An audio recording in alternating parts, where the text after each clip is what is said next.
Epics, Gene, and here we have another one, Excalibur, a visually breathtaking version of the whole panorama of the legend of King Arthur and the Knights of the Round Table, including Merlin the Magician, Lancelot, Guinevere, and a sword called Excalibur.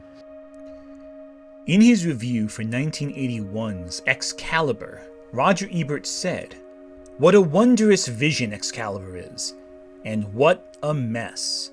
I stress the fact that Excalibur is visually beautiful because that's the movie's strong point. This movie is a feast for the eyes and a famine for the mind. It's great to look at, but you go crazy trying to figure it out.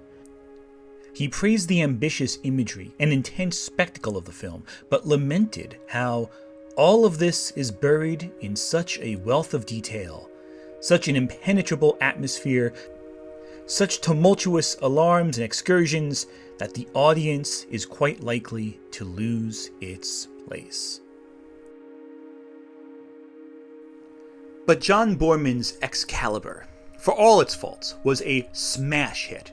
It proved to be one of the most successful fantasy films of the 80s, where science fiction, slasher films, and I guess action films starring Sylvester Stallone really dominated the box office. It is essentially the core aspect of all those dark 80s fantasy films. In last week's video, I mentioned those dark 80s fantasy AI generated things, that you'd say, oh, Adventure Time from the 80s. Excalibur is in many ways the progenitor of all that. I mentioned Kroll, but Excalibur really is the one that everyone draws from. That murky, romantic aesthetic, suits of armor, glorious majesty. There's a reason why at the time it was considered such a masterpiece of visual cinema.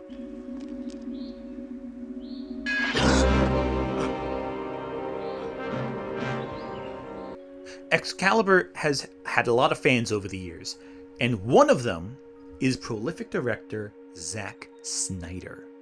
Like, are you nostalgic? Like, I'm a huge Excalibur fan. I love Excalibur. I love John Boorman. I love Excalibur. I love Excalibur. I've probably seen that more than anything. I had our friend who's our video assist guy was going what is this movie you guys are like? When discussing Rebel Moon, Zack Snyder cited both Excalibur and Conan the Barbarian, the other 80s big fantasy film, as the core influences for his sci-fi epic. In Snyder's own words, "I'm a huge Excalibur fanatic." But that should be obvious to anyone who saw Batman v Superman. Traditionally, Bruce Wayne's parents are shot after the family leaves a screening of 1940's The Mark of Zorro, Zorro being one of the chief influences on Batman's character. Adaptations have changed this. Christopher Nolan changed this to an opera, while Zack Snyder changed this to Excalibur. In many ways, every great and terrible quality of Zack Snyder's work can be seen in Excalibur. It is the example. I'm not someone who thinks personally that Snyder is the worst director of all time. I know Snyder is very controversial. Why did you say that name? His mother's name! What? Did we just become best friends? Yep! And even though I genuinely dislike most of the films Snyder has made over the years, I'm always interested to watch them. In many ways, he's like Rob Zombie to me. Rob Zombie as a director, I think most of his films are iffy. I think some are really bad, but I always want to see what he has coming up.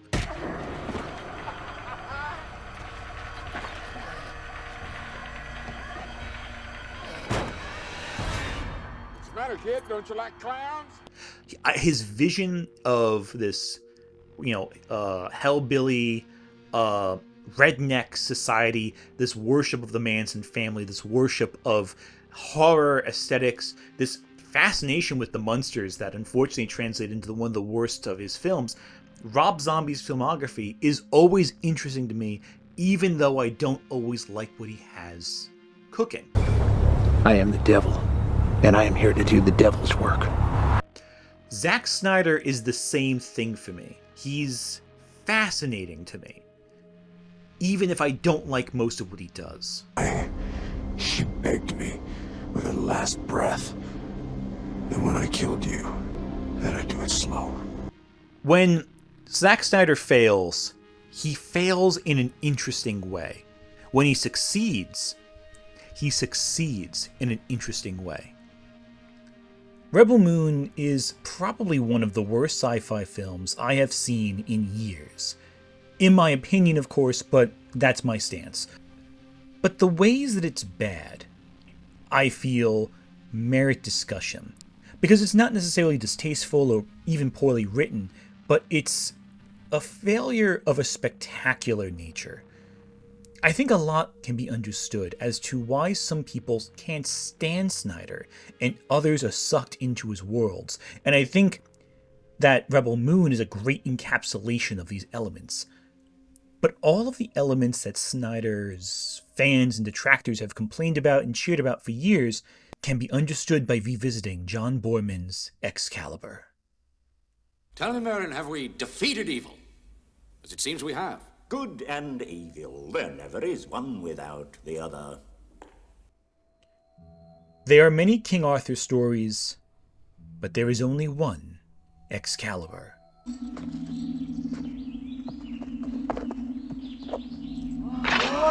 Most Arthurian adaptations attempt to break down the legend. Sword in the Stone essentially adapts one storyline from the Once and Future King. The Green Knight adapts Sir Gawain in The Green Knight. Merlin, the TV show from the BBC, just takes the loose mythos in its own direction. And Fate's Day Night gender bends King Arthur, basically.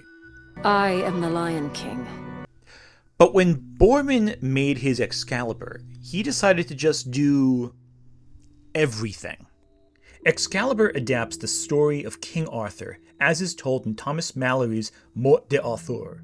It also lifts from elements of prior versions of the story, including Geoffrey of Monmouth's earlier tellings, as well as elements from Tristan and Iseult. It also compresses and changes several details in order to fit literally thousands of pages into a trim 2 hours and 20 minutes. Now, this was something that Boorman had been working on for a decade. Many mistakenly claim that Boorman had been trying to adapt Lord of the Rings prior to deciding to do an Arthurian adaptation. In fact, in the first draft of the script, I had written that, and then I had to go back when my research told me, hey, you're wrong. Go rewrite your scripts. This is your reminder, if you do video essays, to always do research and to never talk out of your ass before you make a statement. Because if I had not done research, I would have looked really dumb right now. There. Sure glad I don't look stupid. But the reality of Boorman's Excalibur and its origins is a little more complex. You see, Boorman had been planning to adapt a story focused on Merlin back in 1969, collaborating with scriptwriter Rospo Pallenberg. I hope I got that name right, because it's a... Now, Pallenberg turned in a 3-hour script along with Boorman to United Artists, who were at the time one of the big proponents of, like, director-led cinematic films. United Artists would later go under when they funded Heaven's Gate. Not to be confused with the cult Heaven's Gate, I'm talking about the movie Heaven's Gate that kind of ended the 70s New Hollywood movement and kind of led into the more producer-driven, studio-driven era of the 80s. Now, from the director of The Deer Hunter, United Artists presents Michael Cimino's Heaven's Gate. Now, United Artists rejected Boorman's Merlin script, citing that it would be way too expensive to film. It would have been... Maybe today we're used to tossing out hundreds of millions of dollars for films, but in the 70s and in 69, 70s, that was unheard of. It was just not feasible to make Merlin at that time. Now, it is worth noting that nearly a decade later, United Artists would go under with the over-budget Heaven's Gate. It has been called the most controversial motion picture of its time. Just want to emphasize that again. United Artists was frugal in the 69 and threw their money away in the 80s, but what are you going to do? I'm ruined. I have nothing left. So United Artists rejected Boorman's script, but they respected his vision. They wanted him to work on a different project, that being The Lord of the Rings. Now, he still had his Merlin script that he was pitching to various studios at the time, and they all turned him down. But Boorman was working on Lord of the Rings after Merlin, and both were ultimately turned down and rejected. Looks like meat's back on the menu, boys! And that rejection led to the creation of Excalibur. To quote Boorman himself, "After I made Leo the Last for United Artists, they asked me what I wanted to do next. I gave them a treatment I had written about Merlin. David Picker, then in charge of production, did not respond to Merlin, but asked me instead to make The Lord of the Rings, the film rights of which they had bought without any idea what to do with it. Tolkien's work stirs a great brew of Norse, Celtic, and Arthurian myth, the Unterwelt of my own mind. It was a heady, impossible proposition, if filmmaking for me is, as I have often said, exploration. Setting oneself impossible problems and failing to solve them. Then the Ring Saga qualifies on all counts. The Lord of the Rings was an expensive project, dependent on innovative special effects. By the time we submitted it to United Artists, the executive who had espoused it had left the company. No one else had actually read the book. They were baffled by a script that, for most of them, was their first contact with Middle-earth. Marty Elfont was my agent at the time.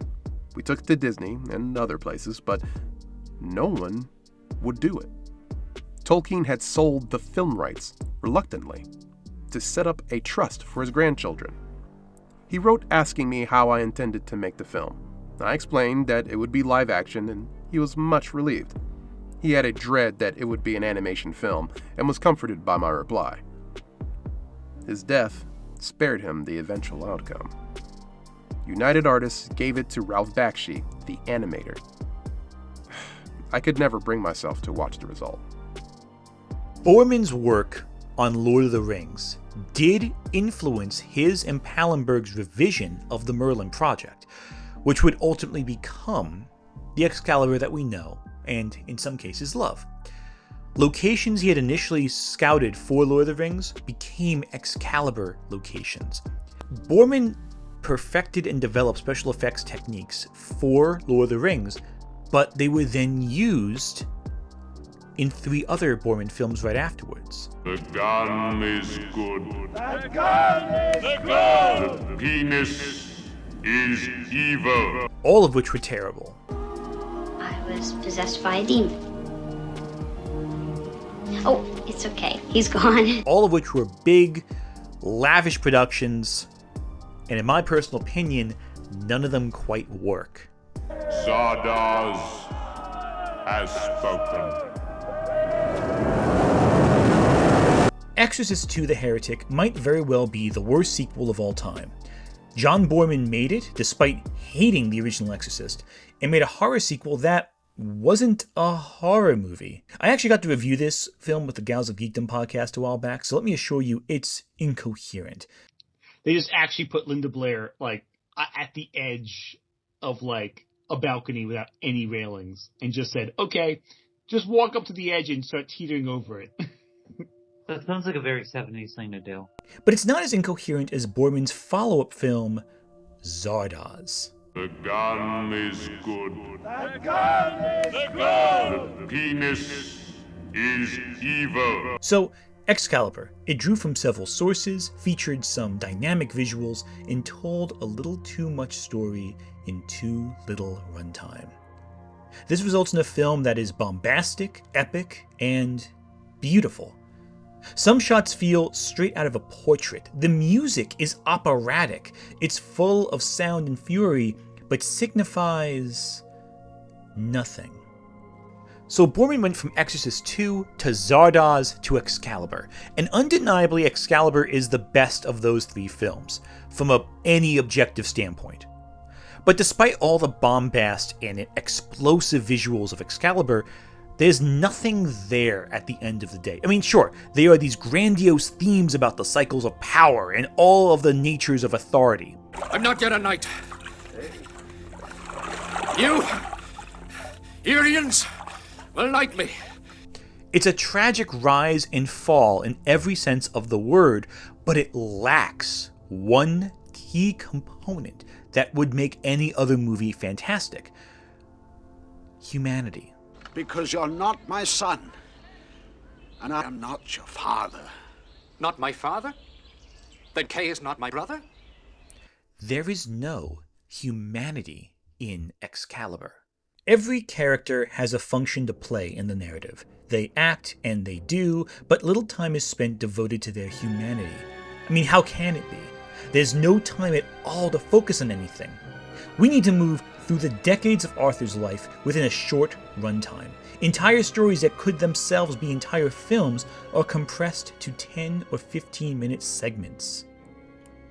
The actors do what they can with the work, especially Helen Mirren and Nicole Williamson as Morgana and Merlin, but they are never scenes where we get to settle with the characters. We see their fears only when absolutely necessary to the plot. Faults emerge out of nowhere. Entire arcs, such as Lancelot's fall following his exile from Camelot, are mostly kept off-screen. The entire quest for the Holy Grail comes out of basically nowhere, with Arthur demanding it as a remedy to fix Camelot, without any real prior build-up. Especially on a first viewing, these plot points seem completely disconnected.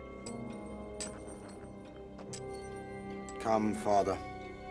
Let us embrace at last. Some might argue that Excalibur has done this in the style of Mallory's Le Morte d'Arthur. Except, no, it isn't. I've read Le Morte d'Arthur, and I know for a fact they're different in terms of style. Yes, Mallory's writing is melodramatic, and it's grandiose, and it's massive, and it does focus on sweeping events rather than complex. This isn't like Shakespeare where you have the monologues where people explain their feelings and go into detail about themselves. No, this is essentially big, bombastic, overhead details. But the difference is that even Mallory understood where his work existed in terms of history, in terms of culture, and in terms of humanizing his characters. Because again, by the time Mallory wrote Le Morte d'Arthur, King Arthur was an established character. He had been around for hundreds of years in literature, and different writers had taken the reins, so to speak, on his character arc. So Mallory's job was very, he wrote the character as he would interpret it for the time and day. Don't look up too much into Mallory's personal life, though. He is a menace to society, and I'm being a little facetious, but this is not an endorsement of Mallory's personhood. Just his writing ability. Perhaps you ache for what you've never known. Perhaps you lust for what you cannot have. Take Morgan Le Fay. That's a good starting point. Arthur's half-sister and nemesis. In Le Morte d'Arthur, we see her origins. We see her trained in necromancy at a nunnery. We see her scheme and plot to undermine Arthur's throne, only to later pull a complete redemption arc. She gives up her wicked ways, on her own, voluntarily. It is Morgan Le Fay who takes Arthur to Avalon, following his battle with Mordred. In this book also, Mordred's mother is not Morgana, but rather Morgause. I don't know. I don't know Middle English. The Queen of Orkney, not Morgan Le Fay. This is also Sir Gawain's mother. But yes, Morgause is Arthur's other sister, making Mordred still an incest baby based on any definition of the word. Come, Father. It makes sense that Boorman would combine these two characters into one, considering the names are so similar and they're both Arthur's sisters and villains. But in doing so, he removes the nuance from both figures. Though strangely, Boorman includes Morgaux's husband, King Lot, into the story, so I'm not sure why you wouldn't just... I don't know, man. It's wonky. And again, this character is also, I believe, combined with Morgan Le Fay in The Green Knight, I'm pretty sure, or at least it's heavily implied. The witchcraft elements of Morgan Le Fay are incorporated in The Green Knight with Sir Gawain's mother, but that's a whole other discussion right there. O greatest of kings, indulge me in this friendly Christmas game. Even Mordred himself is given more humanity in Mallory's original telling of the story. Mallory explains why people rallied to Mordred's side. With Arthur was none other life but war and strife, and with Sir Mordred was great joy and bliss. We understand why people would want to work with Mordred. Arthur's fall is less one where the land itself is poisoned. It's complex, it's nuanced. but we don't see that in Excalibur. Compare The Green Knight, which came out recently, to Excalibur. The Green Knight is more a character study than an epic saga, yes, and yet it includes just as many powerful images as Excalibur. We explore Gawain's cowardice, fears, but also his bravery. Oh, right. The external story becomes one of internal growth, where we see Gawain symbolically overcome his fears despite his several instances of hesitation. The ending, while ambiguous, paints an image where Gawain loses his head, which can be taken either literally or figuratively. Well done. Now, off with your head. In Excalibur, Gawain is Liam Neeson, and he just sort of stands there. He's our best and our bravest. Why then is he never here? Without Lancelot, this table is nothing. 2. Whenever Poochie's not on screen, all the other characters should be asking, "Where's Poochie?" In fact, many characters, once they finish with their core scene, just stand in the background until Boorman wants to use them again. They're just there, like toys on a shelf. When they're not actively partaking in the plot, they're set dressing. So why is Excalibur so loved if it struggles with basic character writing? And, well, the reason for that's very simple. It's operatic. I will build a round table where this fellowship shall meet. And a hall about the table. And a castle about the hall. Nothing small ever happens in Excalibur. Yes, the character writing is simplistic to the point of absurdity, but it's never dull. You are never bored watching Excalibur. It never slows down, and every shot feels like it's taken out of a Renaissance painting.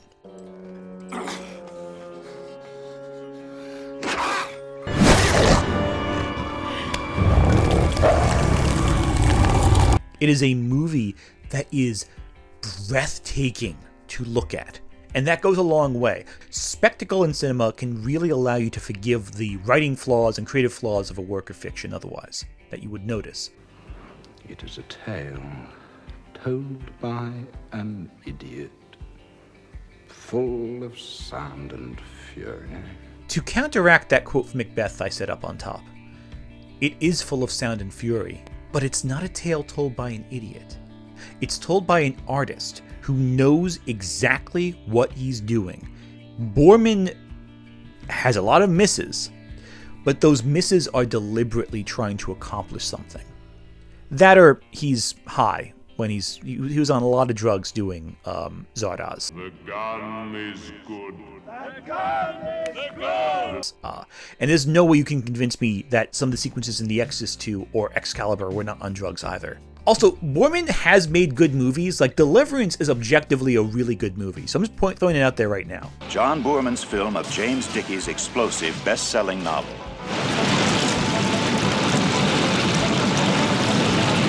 I hate to sound like I'm just dumping on the guy. He's a very talented director. He just happened to make a lot of misses in the 70s. I blame the drugs, but what are you going to do? So Boorman with Excalibur executes his vision perfectly, but his particular vision is just surface level. It's beautiful and complicated, but it's not complex. That's the movie's strong point. This movie is a feast for the eyes and a famine for the mind. Sure, there are many moving pieces throughout. There's characters that go from here to there, there's a lot of names, a lot of locations, a lot of ideas, but they don't have layers or nuance. They're just surface level. It's like a painting canvas. There is the illusion of depth, but at the end of the day, it's all pretty flat. Like, I'm a huge Excalibur fan. I love Excalibur. I love John Boorman. I love Excalibur. I love Excalibur. All of the aforementioned criticisms and praises of Excalibur can also be applied to Zack Snyder's filmography. Though, there is a catch. Snyder, for much of his career, didn't write his own films. And I think in many ways, that was a good thing. Of Snyder's 12 directed films, he has written 5 of them and was credited with the story of one of them, and that one was Justice League, which he co-wrote with Chris Terrio. The 5 films that he wrote himself are 300, which was adapted from a graphic novel by Frank Miller, Sucker Punch, Army of the Dead, and Rebel Moons Part 1 and 2. Now, Rebel Moon Part 2, as of this writing and recording, has not come out yet. I think it's going to be released a week before Rebel Moon 2 comes out, so this video will not cover anything from Rebel Moon Part 2 if you're watching this after the fact. But I have a reason to believe everything I'm saying right now will apply to Rebel Moon 2, Part 2 as well.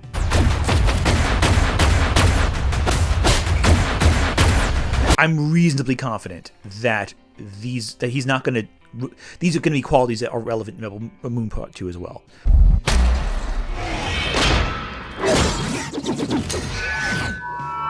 Most of the films that he's written himself, they came out within the last couple of years, since the Netflix deal, since Zack Snyder became the auteur, the source of everything, as so many of his DC fans will say.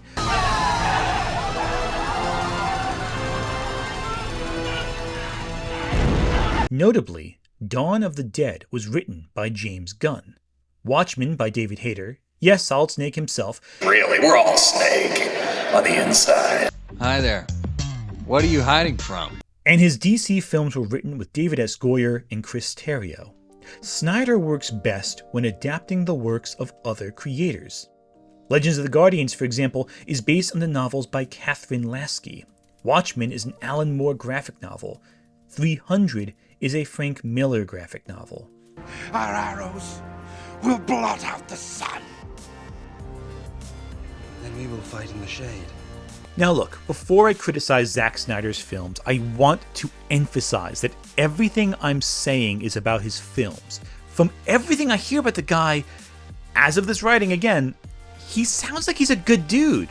Zack, he's got such an incredible brain for the visual. I really am a big fan of Zack's Man of Steel, and Zack and I have been friends for a long time, so I would never have Zack Snyder hold my beer. We would share a beer together. I agree. I like Zack. He's got a lot of enthusiasm, and he's got this boyish kind of energy where he's just psyched to be at work every day, and I think you need that. I like Zack Snyder. He seems like a really chill person in real life. I've never heard anyone say a bad word about him. Everyone who works with him loves him. Even actors who are famously are rough to get along with, they love the guy. There's a reason why so many people want to work with Zack Snyder over and over again. He clearly loves his family, and he has earned the admiration of his cast and crew. And he has a clear passion for storytelling. I never want to criticize that passion. That passion is so rare in the Hollywood system, where corporations and production committees and production lines force films around. So what I'm saying is not a criticism of Zack Snyder's energy or passion for filmmaking, and this should in no way ever be taken as a criticism of the man himself. He seems like a genuinely great person. I just feel like his films miss the mark. This movie really kind of takes you into a completely immersive scope and scale. If he wasn't this powerful director, I think he would be a great cinematographer. I think his shot composition and the way he shoots scenes is immaculate. Even when it doesn't help the direction of the story, I think Snyder has a visual eye that is unmatched in many parts of Hollywood. If I bumped into Zack Snyder at a bar, I would chill with him. He seems like a cool dude. Again, I keep saying that, but I just want to emphasize that because what I'm going to say for the rest of this video will be critical, and I don't want to give the impression that I don't like him personally. This is not emotionally driven. I'm just criticizing his films. Everybody got that? Okay? Alright, let's get critical. Everyone's gonna know what you've done. These projects allow Snyder's strengths as a visual storyteller to come into play, though sometimes at the expense of the original text. In some stories, Snyder's style works. 300, I think, is elevated by Snyder's visual flair. The action is so exaggerated that many people read it as deliberate parody. The whole movie is told through the framing device, Dilios, one of the sole survivors of the Battle of Thermopylae, is telling the story of Leonidas to soldiers who are about to run against the Persians. Long I pondered my king's cryptic talk of victory. Time has proven him wise. Perhaps everything we're seeing, all the exaggerated monstrous imagery and chiseled Spartan physiques, are just propaganda told to the soldiers to spur them into combat. That's a valid interpretation given how exaggerated and how historically inaccurate much of the film is. That potentially adds a layer of depth to the film rather than runs counter to either the script or the original graphic novel it's adapting. Lay down their lives, not just for Sparta, but for all Greece, and the promise this country holds. I will build a round table where this fellowship shall meet. And a hall about the table. And a castle about the hall. Watchmen, though, has the opposite problem. They are powerful shots throughout the movie that relay this mythic, impactful story. And some of these shots are needed, such as when Dr. Manhattan arrives on Mars and constructs his new palace of clockwork. But there are many other points where, in the original graphic novel, Alan Moore emphasizes just how rough and uncaring reality can be. When Rorschach dies in Snyder's Watchmen, it's this huge moment, a mythic scene where his blood splatter is in the likeness of his own Rorschach mask.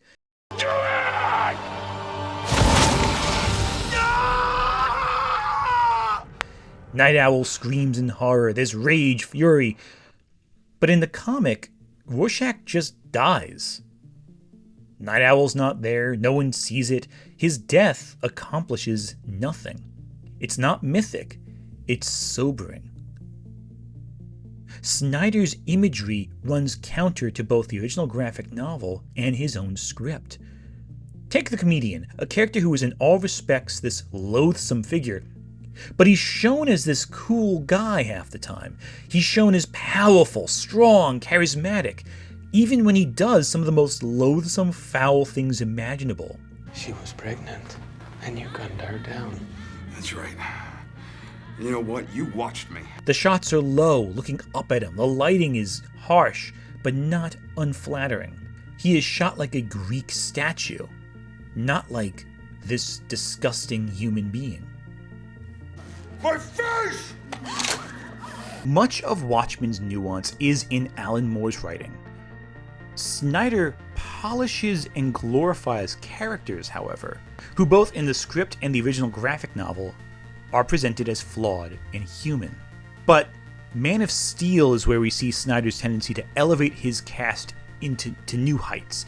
His DC trilogy, Man of Steel, Batman v Superman, and Justice League, radiate much of the same energy you see in Excalibur. I think it's honestly the most Excalibur-ish of his body of work. In fact, beyond the reference where Batman's parents die after seeing Excalibur, you can draw a lot of comparisons between these films. Storyboards for Zack Snyder's originally planned Justice League sequels have emerged, and one major takeaway is that the films would have seen Lois Lane give birth to Bruce Wayne's child. Hold on. What? Snyder's plans for the unfilmed Justice League 2 would have involved Batman becoming intimate with Lois Lane, an incident which would have driven Superman into a vulnerable state for Darkseid to exploit. She was my world, and you took her from me. This reminds me a lot of Lancelot being with Guinevere, which leads to Arthur being vulnerable to Morgan Le Fay and ultimately Mordred. Without Lancelot, this table is nothing, and now to be driven from us by a woman's desire! Much of Snyder's DC trilogy showcases larger-than-life themes where characters don't always act in ways that make sense. He has the power to wipe out the entire human race, and if we believe there's even a 1% chance that he is our enemy, we have to take it as an absolute certainty. General Zod would like this woman to accompany me.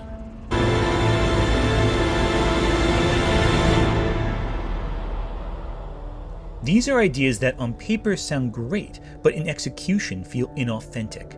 Clark's father, fearing how the world will react to his son's power, that's a real fear. That's legitimate. It makes sense. Saying he should let a school bus of children die or tell his son not to save him from the tornado, one that Clark could have easily been in the first place to save that dog. Hey, get on the car! Let's go! Head to the car! I'll get him. No. Get your mom to the overpass. That's absurd. That's ridiculous. Having Batman end his fight with Superman because he can see the humanity in an enemy he regarded as entirely alien is, on paper, profound. Save Martha! But having Batman see this because their moms are both named Martha, that could work if done with an ounce of subtlety. Why did you say that then? Which it wasn't. Further, while there are so many characters in these films, many of them feel superfluous. For example, during the final battle of Batman v Superman, what does Batman do? What is Batman doing against Doomsday? What role does Mercy pull in Batman v Superman, an iconic character from Superman's lore, relegated to a background extra? Miss Lane, Jimmy Olsen, photographer. What's the worst that could happen? What about Commissioner Gordon, Deathstroke, Martian Manhunter? Many of these characters exist in the tertiary role of the narrative, but play little actual role in how the plot flows. This is made extremely clear in the final sequence of the Justice League, where Batman and the Joker have a conversation while everyone else in that scene stands in the background and lets them talk. They just stand there. This is the Joker, and they're just letting him talk. They have no role in that scene. The characters in the scene function like the background. I know we're all thinking the same thing right now. Who's gonna say it? I'm not gonna say it. Without Lancelot, this table is nothing. 2. Whenever Poochie's not on screen, all the other characters should be asking, where's Poochie? The worst is all the teasing for the Justice League and Batman v Superman. Essentially the Knights of the Round Table for Snyder's Excalibur DC universe, which slows the film to a crawl. It is unnecessary to the story Batman v Superman tells, and yet Snyder insisted on putting it in the theatrical cut as well as the extended cut.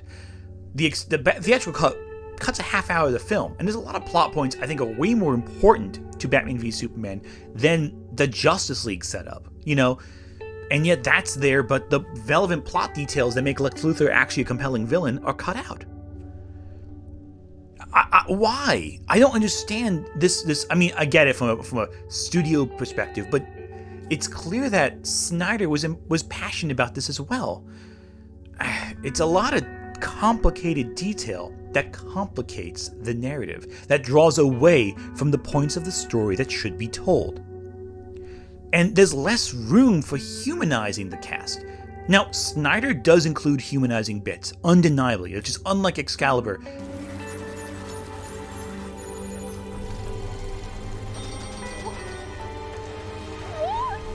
In this way, he is different from Boorman. But the problem is, he only includes them in scripts or stories he himself doesn't conceive. With Man of Steel, there's humanizing elements for Superman and Batman and Wonder Woman, yes, but when it comes to his own writing, these human elements are removed. Say what you will about Sucker Punch, it is a visual spectacle and there's a lot of meaning and allegory to the film, but its cast of characters aren't exactly well written. There is a lot of elements that audiences bring to the table for Sucker Punch, and I think there is an argument to be made that it is underrated and overly criticized, but the characters aren't particularly complex. The themes are of escapism, of the way we abuse people and treat them, but there is not a lot of nuance that we would see in other works that deal with similar topics. Defend yourself. But nowhere is this more clear than in Rebel Moon. When I found you in the wreckage of that ship, I considered leaving you. But Rebel Moon may be the worst offender of all in this regard. The film introduces several characters, all of which have 20-minute segments where we see their important character features, often in emotionally shallow and sometimes visually impressive action set sequences. And after they're seen, that's it. They're either set dressing with no lines or gone from the movie. Anthony Hopkins' android appears to have an arc in that first film, going from a passive droid to a rebel against authority. And once he stops a sexual assault from happening, he's out of the movie, gone. You wouldn't want to kill this. Half the film builds to finding Djimon Hounsou's general character. We're told he's this great tactician, essential to defeating the evil empire. For the rest of the film, after being found, however, he does nothing. No tactics, no plans, he just stands there. He gets captured, and then he plays no role in that first film's resolution. This is most apparent when we see Snyder attempt to deal with the trauma of assault. There is a segment in Rebel Moon where the villains, to make them appear more villainous, try to have their way with a female character. The sequence is done to accomplish two things: establish how evil the fascist villains are, and feature a cool action scene. None of which centers the woman about to be assaulted. Not her trauma, not her fear. Even in her own assault, she's set dressing.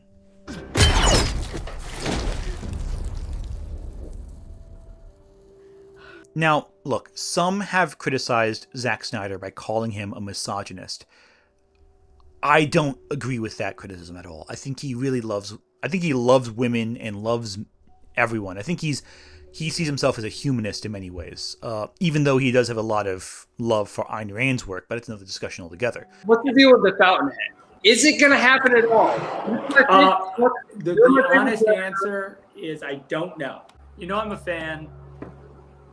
I've written a freaking 700-page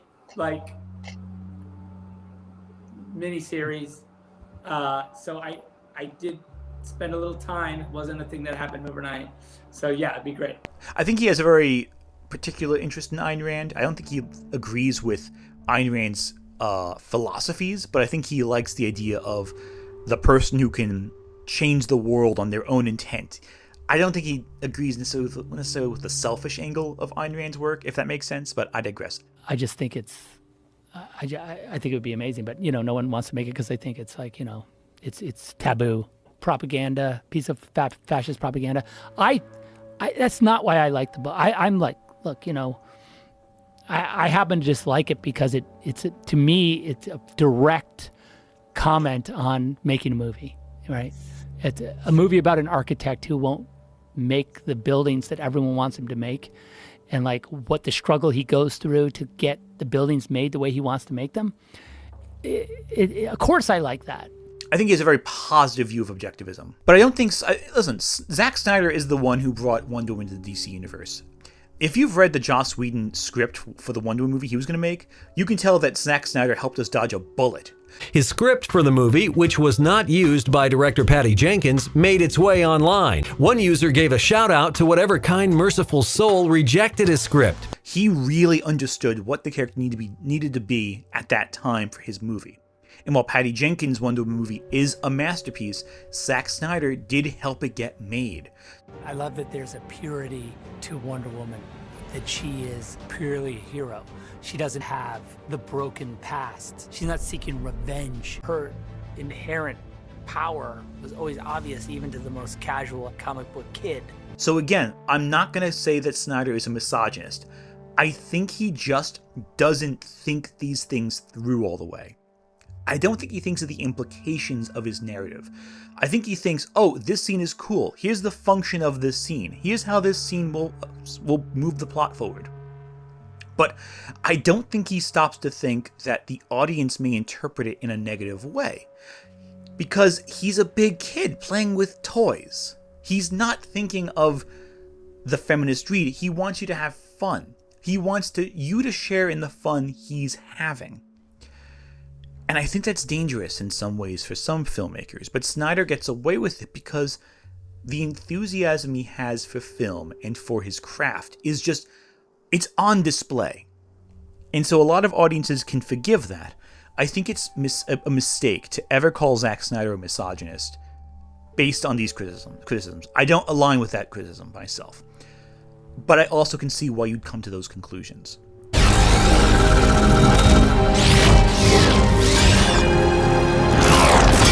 Snyder's work isn't about the implications, it is about the surface. It is about the spectacle.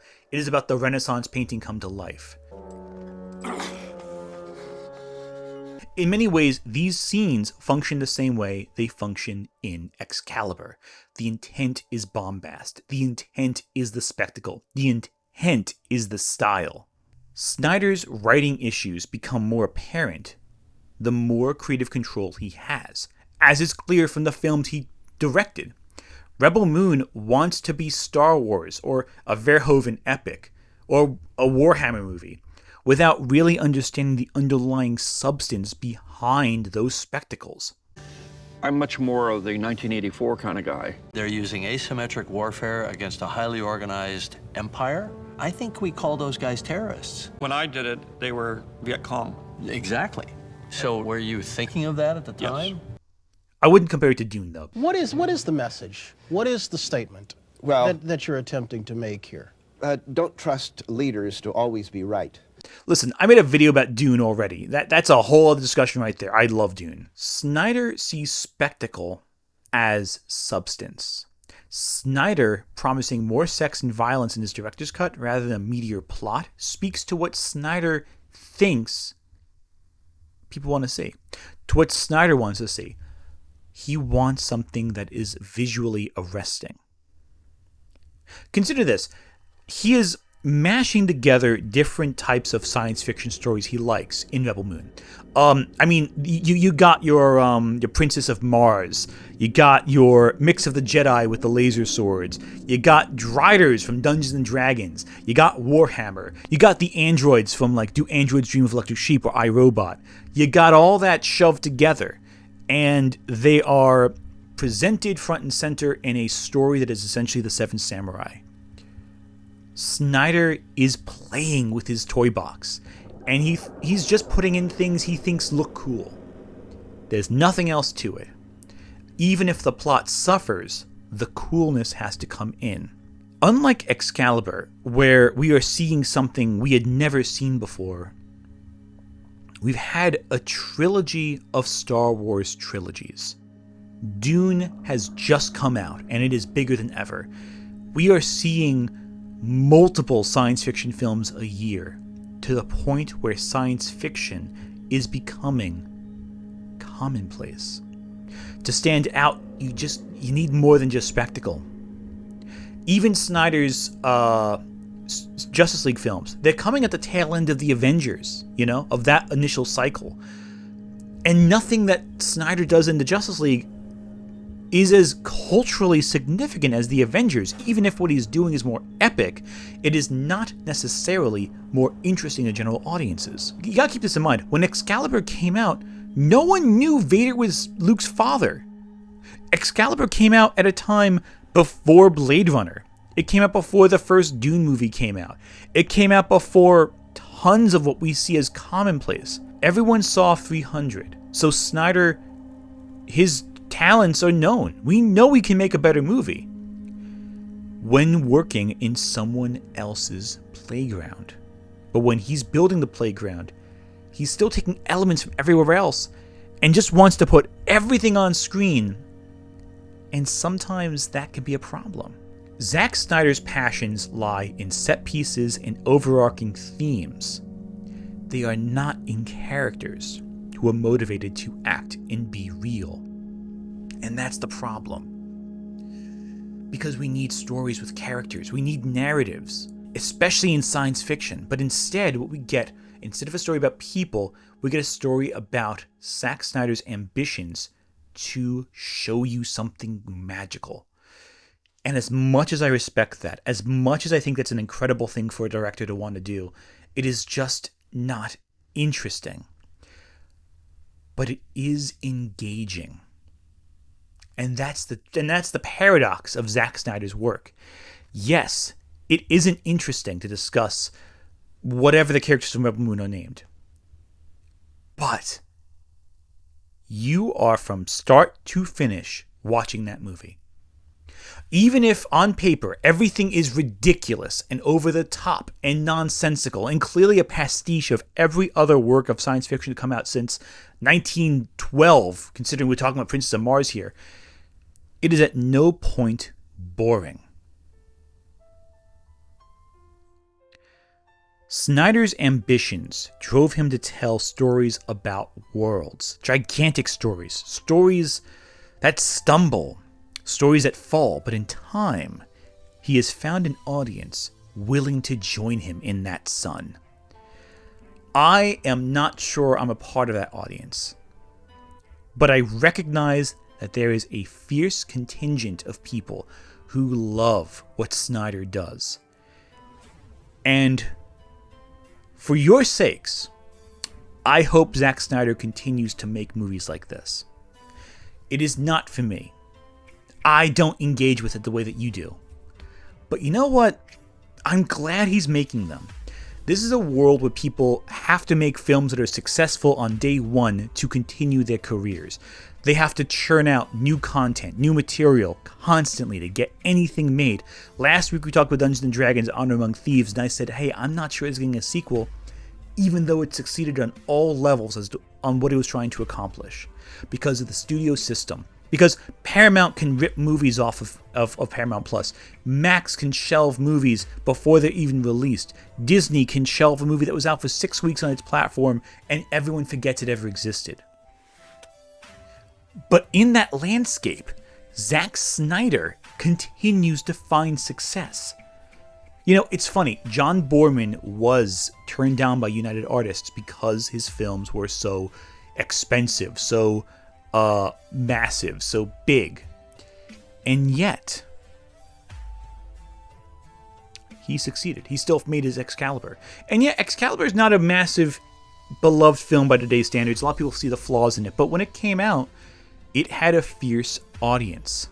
And I'm glad Excalibur exists, if not only for its aesthetic, if not only for the way it proves that cinema can be beautiful and chaotic and meaningless, but also so meaningful.